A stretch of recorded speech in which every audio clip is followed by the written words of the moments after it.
నమస్కారం. ముందుగా win TV ప్రేక్షకులందరికీ కనుమ పండుగ శుభాకాంక్షలు తెలియజేస్తూ బులెటిన్ హెడ్లైన్స్ చూద్దాం.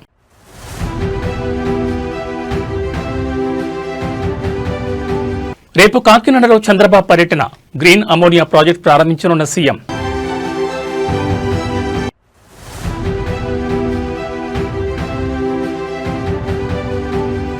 మీకిదే చివరి అవకాశం, ఎమ్మెల్యేల ఫిరాయింపు కేసులో స్పీకర్కు సుప్రీం హెచ్చరిక.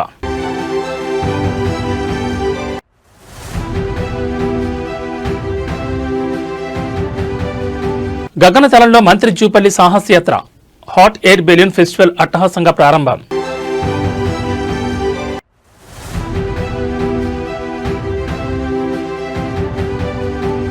సికింద్రాబాద్ అస్తిత్వాన్ని కాపాడుకుందాం, మాజీ మంత్రి తలసాని పిలుపు.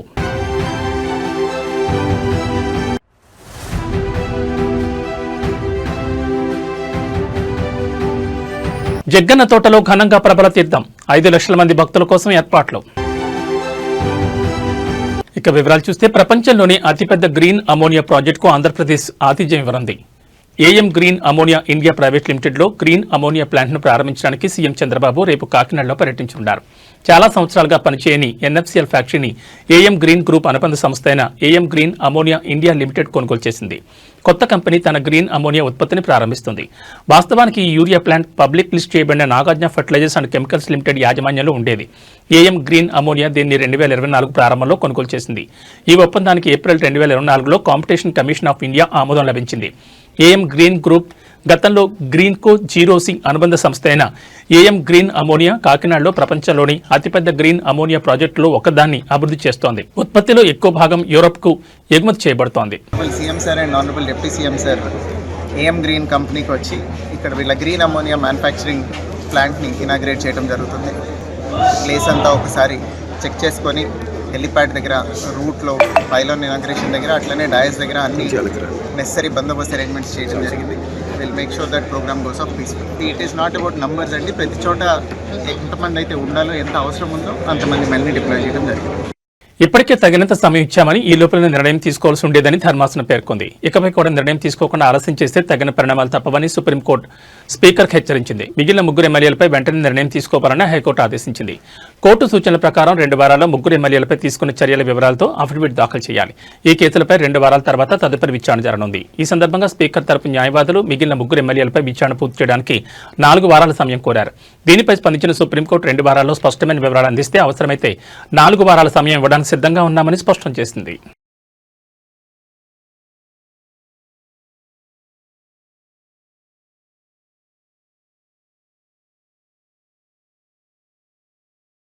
దివంగత కేంద్ర మాజీ మంత్రి మేధావి ఎస్ జైపాల్ రెడ్డి 84వ జయంతి సందర్భంగా హైదరాబాద్లో నెక్లెస్ రోడ్లో ఉన్న స్ఫూర్తి స్థల్ వద్ద ఘన నివాళులర్పించారు. ముఖ్యమంత్రి రేవంత్ రెడ్డి కార్యక్రమంలో పాల్గొని జైపాల్ రెడ్డి విగ్రహానికి పూలమాలలు వేసి ఆయన సేవలను స్మరించుకున్నారు. ముఖ్యమంత్రితో పాటు ఈ కార్యక్రమంలో రాష్ట్ర కేబినెట్ మంత్రులు మరియు పలువురు ప్రముఖులు పాల్గొన్నారు. ఈ సందర్భంగా నాయకులు మాట్లాడుతూ విలువలతో కూడిన రాజకీయాలకు జైపాల్ రెడ్డి నిలువెత్తు నిదర్శనమని కొనియాడారు. ఆయన పార్లమెంటరీ ప్రసంగాలు మేధోమదనం నేటి తరానికి ఆదర్శమని, తెలంగాణ రాష్ట్ర ఏర్పాటులో మరియు దేశాభివృద్ధిలో ఆయన పోషించిన పాత్ర చిరస్మరణీయమని పేర్కొన్నారు. జైపాల్ రెడ్డి ఆశయ సాధనకు ప్రతి ఒక్కరూ కృషి చేయాలని పిలుపునిచ్చారు.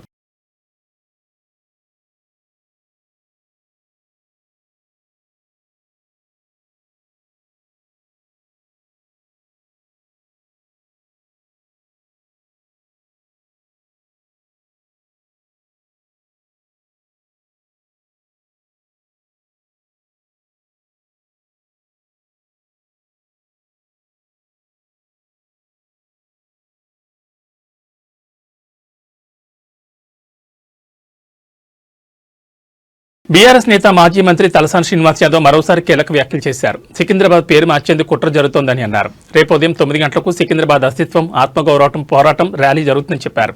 సికింద్రాబాద్ రైల్వే స్టేషన్ నుంచి ప్యారడైజ్, మంజు థియేటర్ మీదుగా ఎంజీ రోడ్లోని గాంధీ విగ్రహం వరకు ర్యాలీ కొనసాగుతుందన్నారు. ఈ ర్యాలీకి సికింద్రాబాద్లోని సికింద్రాబాద్ కంటోన్మెంట్ ఇతర ప్రాంతాల నుంచి ఇంటికి ఒకరు చొప్పున రావాలని పిలుపునిచ్చారు. 220 ఏళ్ల చరిత్ర కలిగిన ప్రాంతం సికింద్రాబాద్ అని, అనేక చారిత్రాత్మక ప్రదేశాలు సికింద్రాబాద్లో ఇమిడి ఉన్నాయని తెలిపారు. లష్కర్ బోనాలకు పెద్ద చరిత్ర ఉందని, సికింద్రాబాద్ను నామరూపాలు లేకుండా చేయాలని ప్రభుత్వం చూస్తోందని ఆరోపించారు. ఓవైపు ముఖ్యమంత్రి సికింద్రాబాద్ను టచ్ చేయలేదని చెబుతున్నారని, మరి నార్త్ జోన్ ఆఫీస్ ఎందుకు మల్కాజ్గిరిలో కలిపారో చెప్పాలని ప్రశ్నించారు. పోలీస్ డిపార్ట్మెంట్ ఎందుకు మల్కాజ్గిరి కమిషనరేట్లో పనిచేస్తుందో చెప్పాలన్నారు. ఈ ప్రభుత్వం మీద ఒత్తిడి తేవడానికి ఇదే మంచి సమయమని అన్నారు.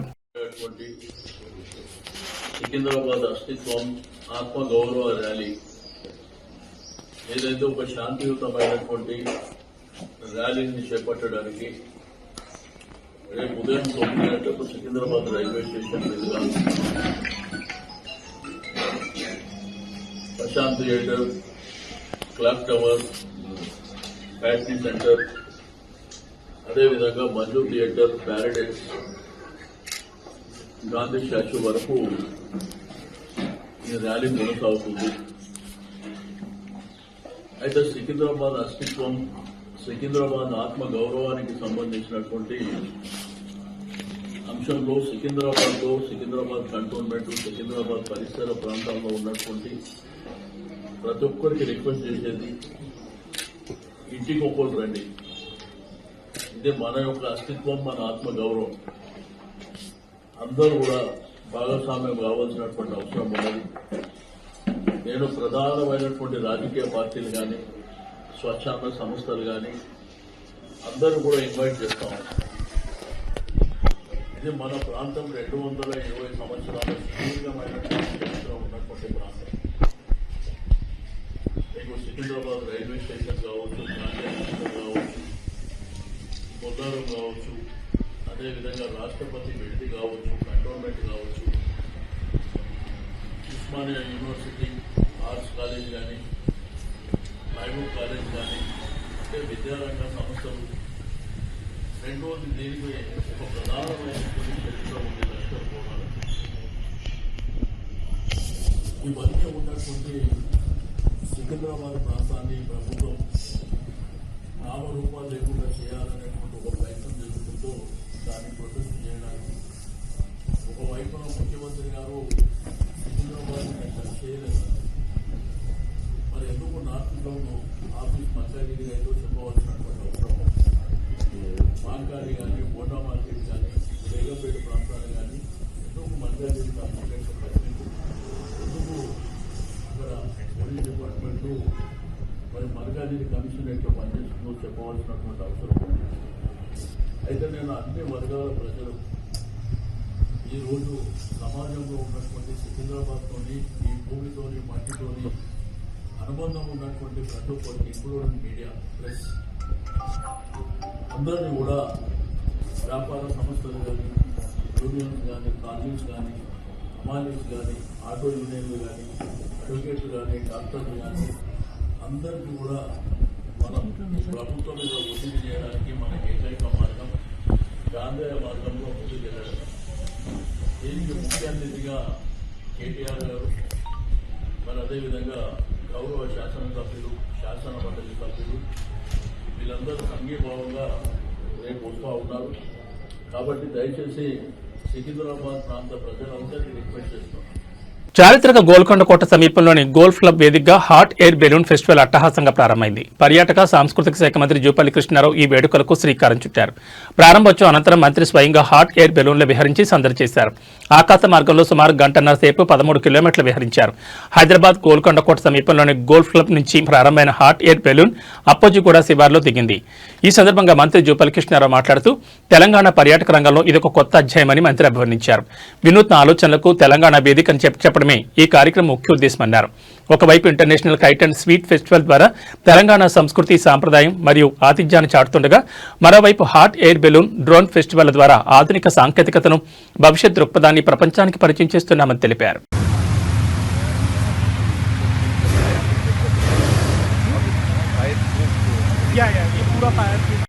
Anytime we need, we can go up and go out of the city fast. Now we are flying. We started from Gotham. Yes, we started from the center of the city, going outwards towards the west of the city. How much time will you be? We'll be in the air between 45 minutes and an hour and 15 minutes, depending on how difficult the landing comes. Hyderabad itself is 600 meters, yes, 1800 feet above sea level. yes. Hyderabad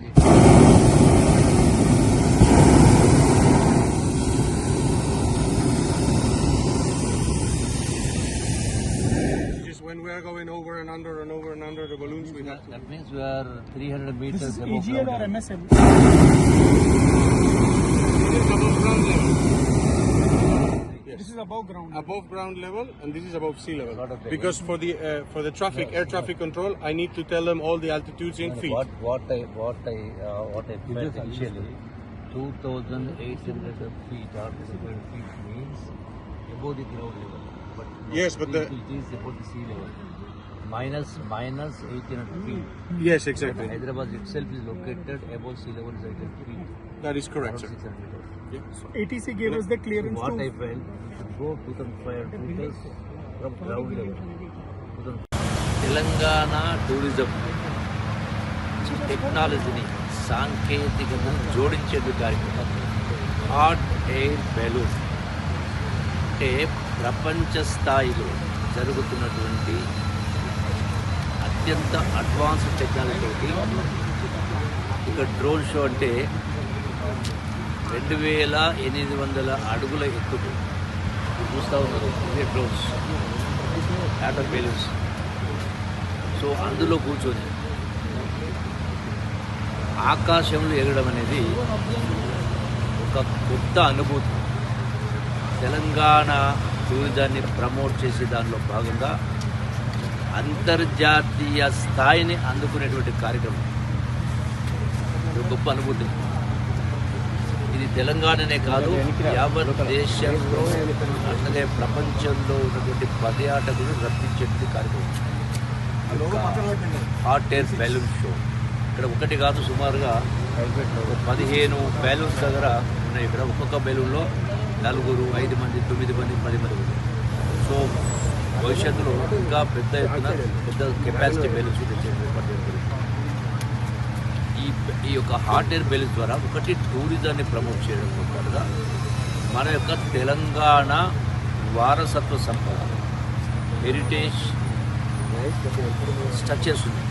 అంటే గొప్ప గొప్ప కోటలు కావచ్చు, దేవాలయాలు కావచ్చు, అలాగే ప్రకృతి రమణీయత కావచ్చు, ఇవన్నీ కూడా ఆకాశం నుంచి మన హైదరాబాద్ అందాన్ని ఆకాశానికి నిలగచ్చడం ఒక గొప్ప.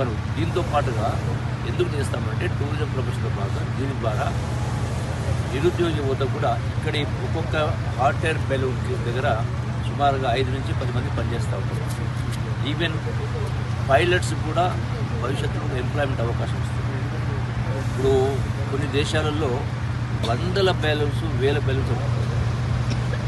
సో అంటే టూరిజం ప్రమోషన్తో పాటుగా ఈ యొక్క ఎంప్లాయ్మెంటు, అలాగే సెల్ఫ్ ఎంప్లాయ్మెంటు బెలూన్స్ ద్వారా, అలాగే టూరిజంలో కూడా ప్రమోషన్ కూడా పెద్ద ఎత్తున వెనుక వస్తుంది. పెట్టుబడి కూడా ఆకర్షిస్తుంది. ఎందుకంటే మన తెలంగాణ టూరిజం కొత్త పుంతలు తొక్కుతూ ఉంది. ఈ మధ్య కాలంలో అంబేద్కర్ కోనసీమ జిల్లా జగ్గన్న తోటలో నేడు ఘనంగా ప్రభల తీర్థం వేడుకగా జరిగింది. పలకుమి నుండి తొలి ప్రభ ప్రారంభం కానుంది. మధ్యాహ్నం 2 గంటల సమయానికి జగ్గన్న తోటకు ఏకాదశ రుద్రులు చేరుకోనున్నారు.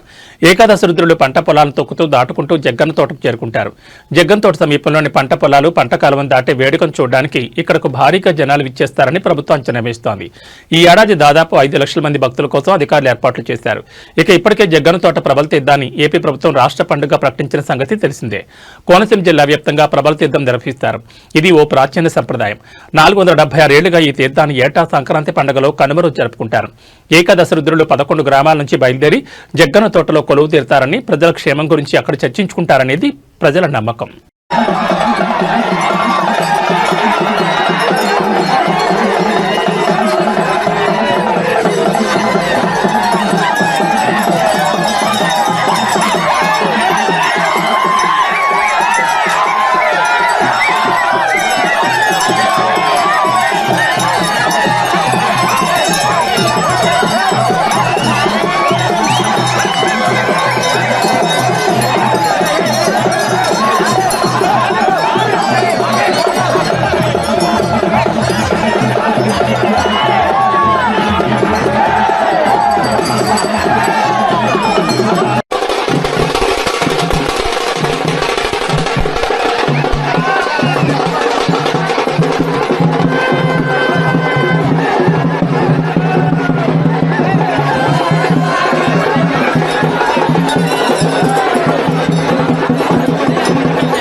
తెలంగాణ ముఖ్యమంత్రి రేవంత్ రెడ్డి ఉమ్మడి ఆదిలాబాద్ జిల్లాలో పర్యటించిన నేపథ్యంలో రాజకీయ వాతావరణం వేడెక్కింది. సీఎం పర్యటనను అడ్డుకుంటామని భారత రాష్ట్ర సమితి నేత మాజీ మంత్రి జోగు రామన్ ప్రకటించడంతో పోలీసులు అప్రమత్తమయ్యారు.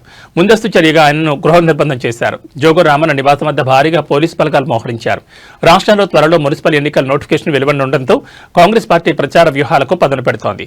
ఇందులో భాగంగా సీఎం రేవంత్ రెడ్డి జిల్లాల పర్యటన చేపట్టారు. శుక్రవారం నాటి పర్యటనలో నిర్మల్ జిల్లాలో సదర్మాట్ బ్యారేజీని, ఆదిలాబాద్ జిల్లాలో చెన్నాక కొరట పంప్ హౌస్ ను ఆయన ప్రారంభించనున్నారు. ఈ అభివృద్ధి కార్యక్రమాలతోనే స్థానిక సంస్థల ఎన్నికల ప్రచారానికి శ్రీకారం చుట్టాలని కాంగ్రెస్ భావిస్తోంది. అయితే ముఖ్యమంత్రి పర్యటనను అడ్డుకొని నిరసన తెలుపుతామని జోగు రామన్ హెచ్చరించిన నేపథ్యంలో ఎలాంటి అవాంఛనీయ ఘటనలు జరగకుండా ఉండేందుకు పోలీసులు చర్యలు తీసుకున్నారు. ఈ పరిణామంతో ఆదిలాబాద్లో స్వల్ప ఉద్రిక్తత నెలకొంది.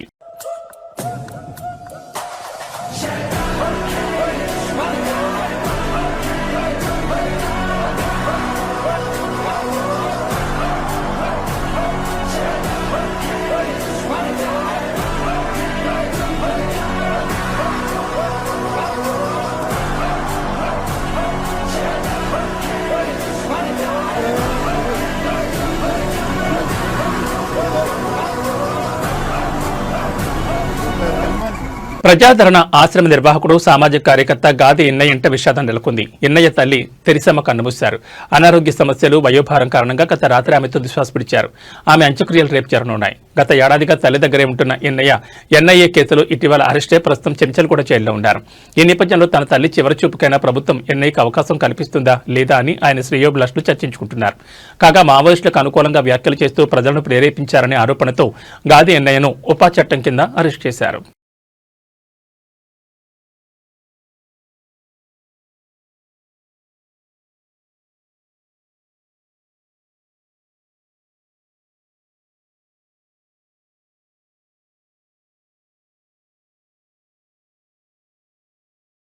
సంక్రాంతి సెలవులు ముగుస్తుండటంతో మేడారంలో సమ్మక్క సారలమ్మ దర్శనానికి భక్తులు పోటెత్తున్నారు. వేలాది వాహనాల్లో తరలివస్తున్నారు.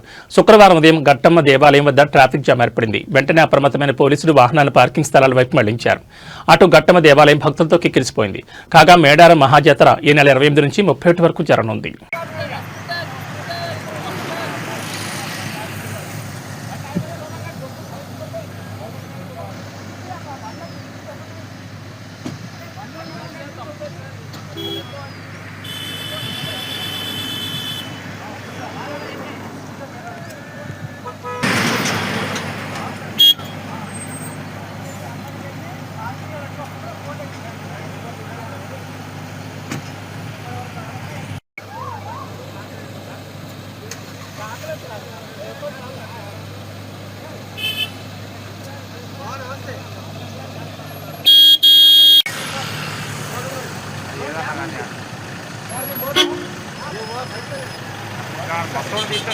తెలుగు రాష్ట్రాల్లో సంక్రాంతి సంబరాలు అంబరాన్ని తాకుతున్నాయి. శ్రీ సత్యసాయి జిల్లాలో నిర్వహించిన సంక్రాంతి సంబరాలు 2వ రోజున మరింత ఉత్సాహంగా సాగాయి.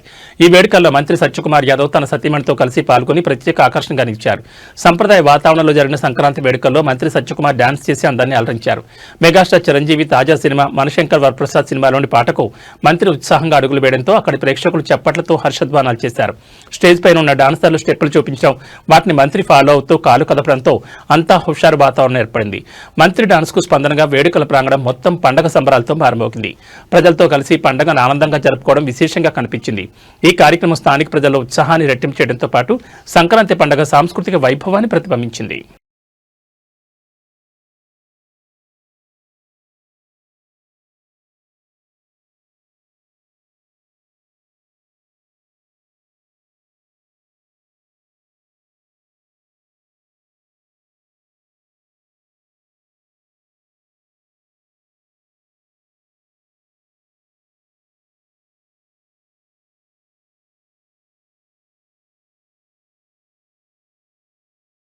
వరుస లొంగుబాట్లు, ఎన్కౌంటర్లతో కకావికలమవుతున్న మావోయిస్ట్ పార్టీకి మరో ఎదురు దెబ్బ తగిలింది. తాజాగా 52 మంది మావోయిస్టులు లొంగిపోయారు. ఛత్తీస్గఢ్లోని బీజాపూర్ జిల్లా SP doctor Jitendra Kumar Yadav CRPF అధికారులు ఎదుట గురువారం సరెండర్ అయ్యారు.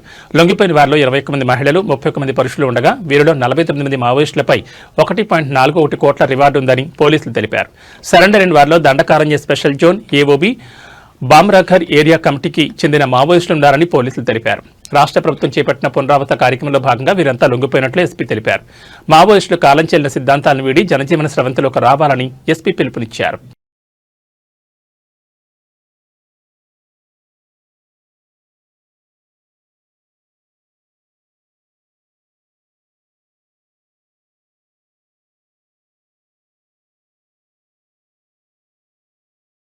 తిరుమలలో భక్తుల రద్దీ కొనసాగుతోంది. ఆలయ మాడవీధులు భక్తుల గోవింద నామస్మరణతో మారుమోగుతున్నాయి. వివిధ ప్రాంతాల నుంచి వచ్చిన భక్తులతో కంపార్ట్మెంట్లన్నీ నిండిపోగా శిలాతోరణం వరకు క్యూ లైన్లో నిలబడ్డారు. టోకెన్ లేని భక్తులకు 18 గంటల్లో సర్వదర్శనం కలుగుతుందని టీటీడీ అధికారులు వెల్లడించారు. నిన్న 64,064 మంది తలనీలాలు సమర్పించుకోగా 30,663 మంది తలనీలాలు సమర్పించుకున్నారు. భక్తులు సమర్పించుకున్న కానుకల వల్ల హుండీకి 3.80 కోట్ల ఆదాయం వచ్చిందని వెల్లడించారు.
ఇవి బులెటిన్ విశేషాలు. నమస్కారం.